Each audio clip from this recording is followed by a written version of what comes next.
Welcome to Overview and Perspective of Management Theories course of PGDM program run by Manage Hyderabad. Let me talk about the title itself. What do you mean by overview and perspective? Overview means summary or review. Perspective means the point of view of different authors regarding management theories. So in this course, we are going to summarize the point of views of different authors regarding management theories. Now this course has been structured in the following manner: objectives of the study, introduction, significant management study, precursors to management theory, behavioral approach, quantitative approach, modern approaches to management, entering an era of engagement, and let us conclude it. Now, in objectives, we expect when you go through the content of this course, you would be able to understand the salient features of various theories and approaches in management. Now, we all live in the present. So, present is the prologue of all history. There are past facts, present options, and future possibilities. But there are no past possibilities and there are no future facts. The purpose is to be present. The present is the prologue of all future. The stream of perspective of management throughout thought of the past will help us to develop management practices for the future.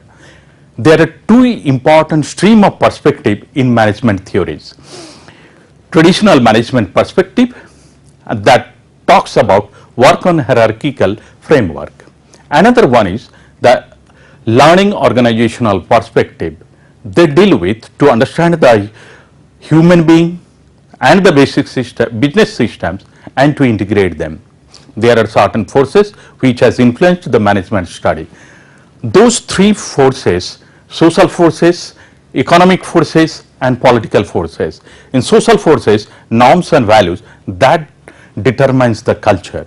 Early social forces treated workers very poorly. Recent social forces, they have provided acceptable working conditions. It has influenced management theory in areas like motivation and leadership. Economic forces, in the present economy is the market force. That market economy, such as private ownership of property, economic freedom, competitive markets, and a limited role of government has influenced the thoughts of the management. Political forces have influenced management theory in the area of environmental analysis, planning control, organization design, and employee rights. Now, the question remains, why do you want to know the earlier thoughts that comes under precursors to management theory? An awareness and understanding of important historical development and theories propounded by early thinkers is important for today's manager.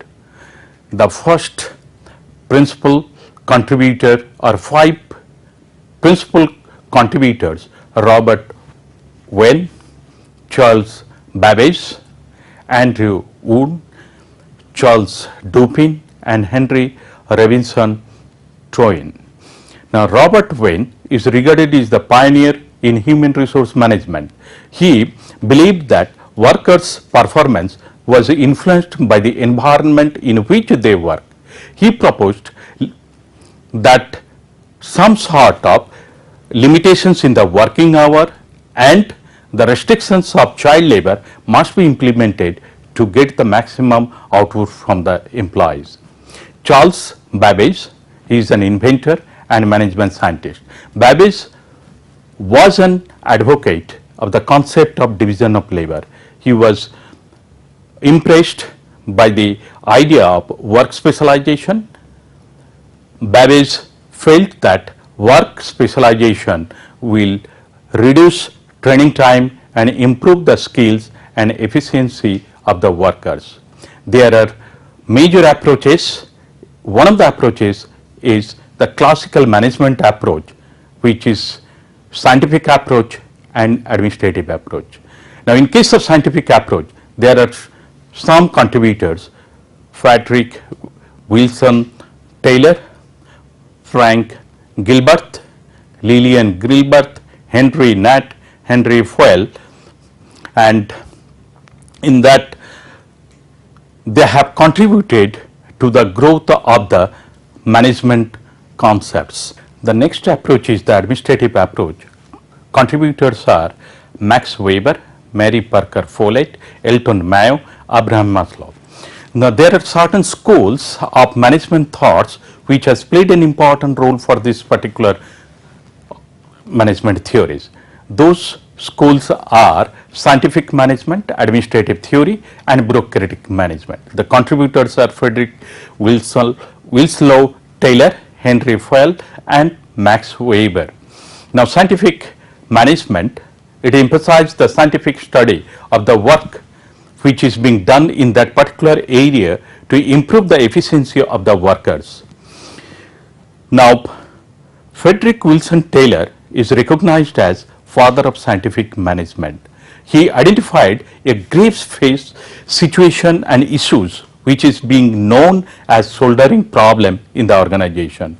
Soldering refers to the practice of the employees deliberately working at a pace slower than their capabilities. Workers indulge in soldering of this particular organization due to certain reasons. What are those reasons for which they slow their process of doing the work? First, workers fear that if they increase their productivity, other workers would lose their job. Another one, faulty wage systems employed by the organization encourage them to work at a slower pace.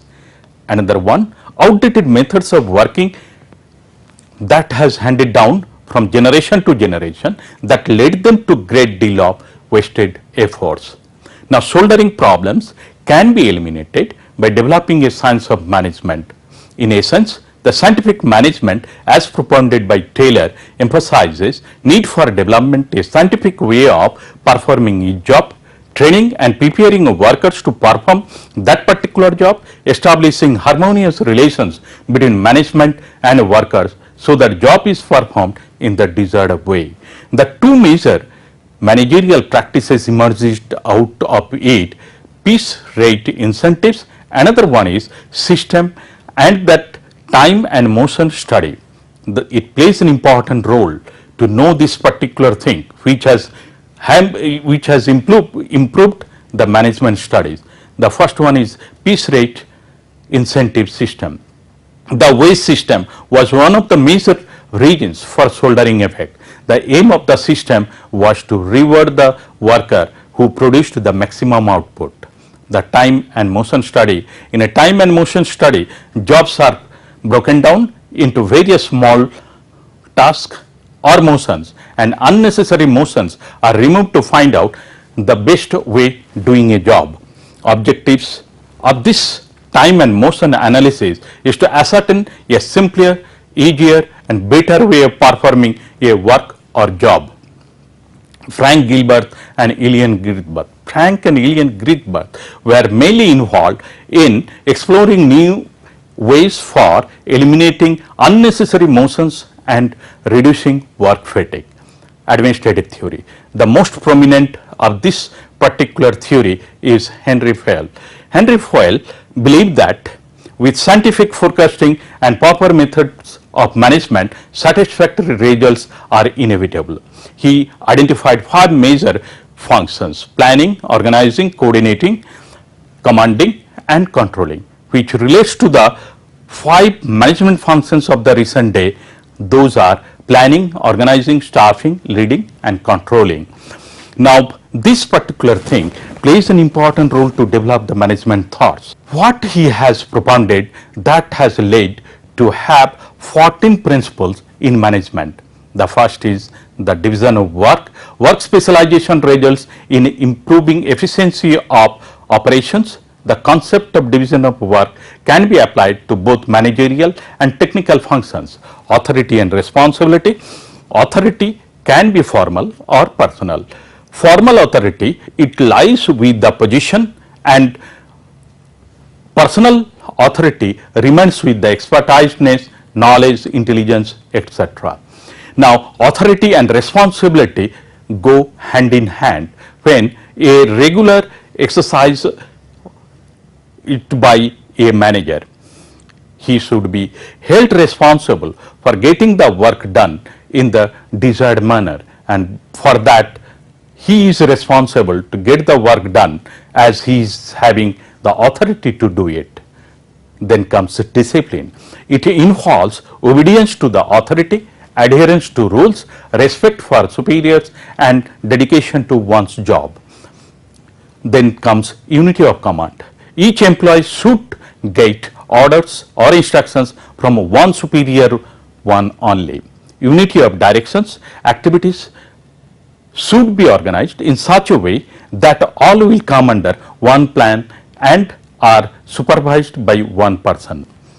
Subordination of the individual interest to the general interest. The individual's interest should not take precedence over the goal of the organization. Remuneration. The compensation paid to the employees should be fair and based on factors like business conditions, cost of living, productivity of the employees, and the ability of the firm to pay it. Then the next principle comes centralization. Depending on the situation, an organization should adopt a centralized or decentralized approach to make optimum use of its personnel. Scalar change. This particular things refers to the communication takes place within the organization. It helps to make communication from top to bottom. Then comes order.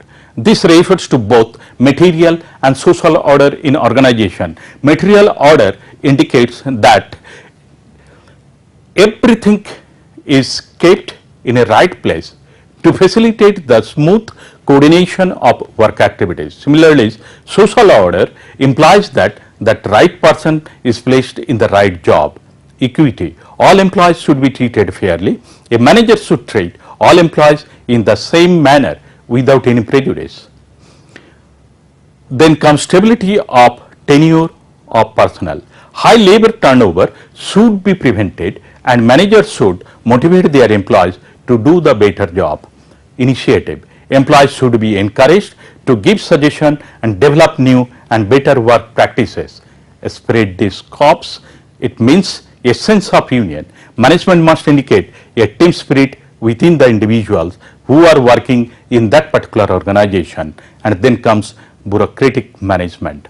According to Weber, a bureaucracy is a highly structured, formalized and impersonal organization. In other words, it is a formal organization structured with a set of rules and regulations.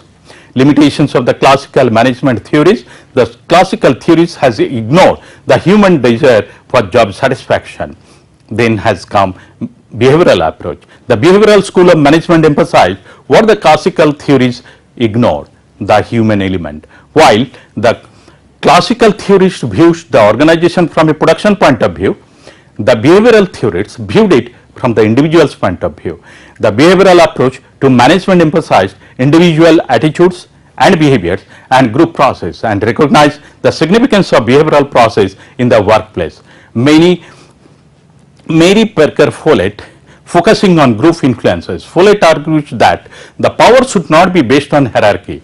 Instead, it should be based on cooperation, and it should involve both superiors and subordinates. In other words, she advocated power sharing.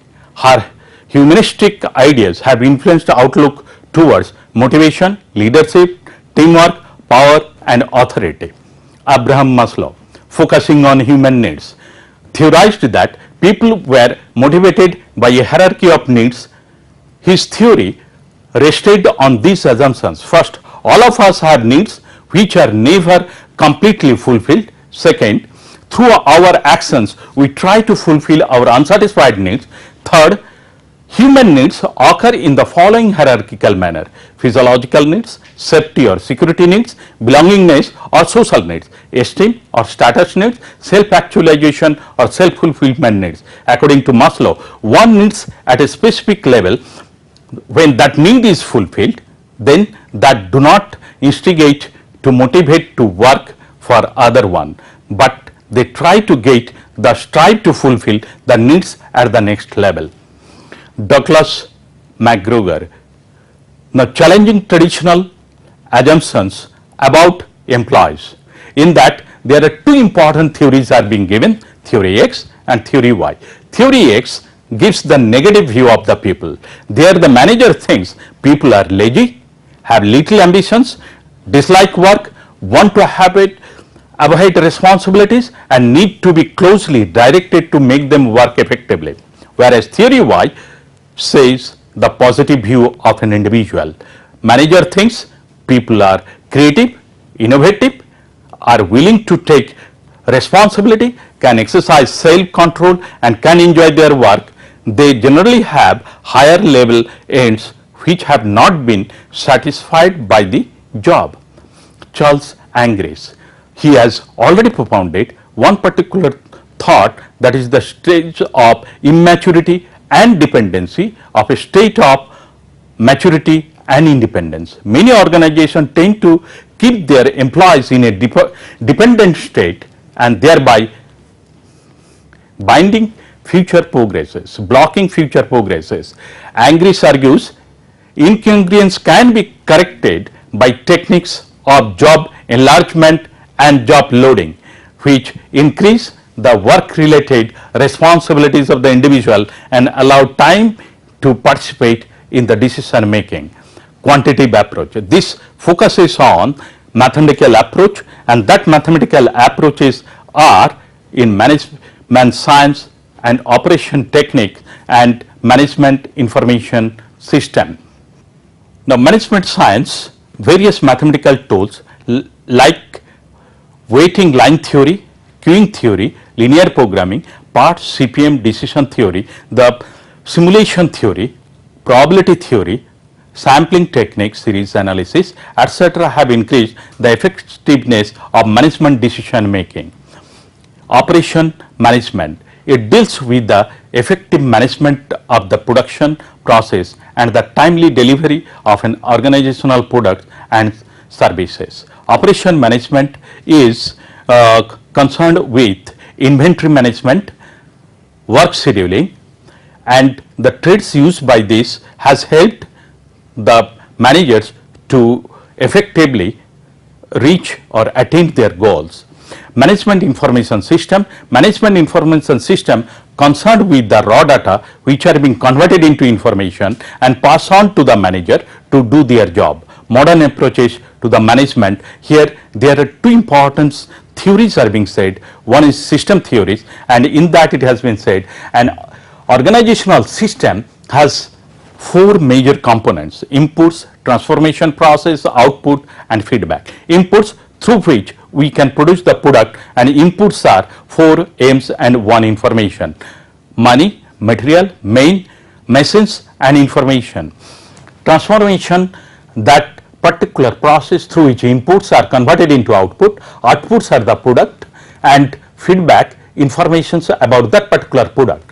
Two basic types of systems, one is closed, another is open. Where a system interacts with the environment, we call it a open system, and the system which is not interacting with its own environment, we call it is a closed system. Then the contingency theory. The task of manager is to identify which technique will in a particular situation, under particular circumstances and at a particular time best contribute to the attainment of management goals. Then entering into an era of dynamic engagement where the new thoughts have come, like new organizational environments, ethics and social responsibility, globalization and management, inventing and reviewing organization, cultures and multicultural and quality. What we have said? We have said the classical management approach had three major branches: scientific management, bureaucratic management and administrative management. And the behavioral approach has dealt with the human being itself. And in the quantitative approach to management focuses on the use of mathematical tools to support managerial decision making. When you go through all those contents, I hope you all be able to understand the different authors' viewpoint regarding management theory. Thank you.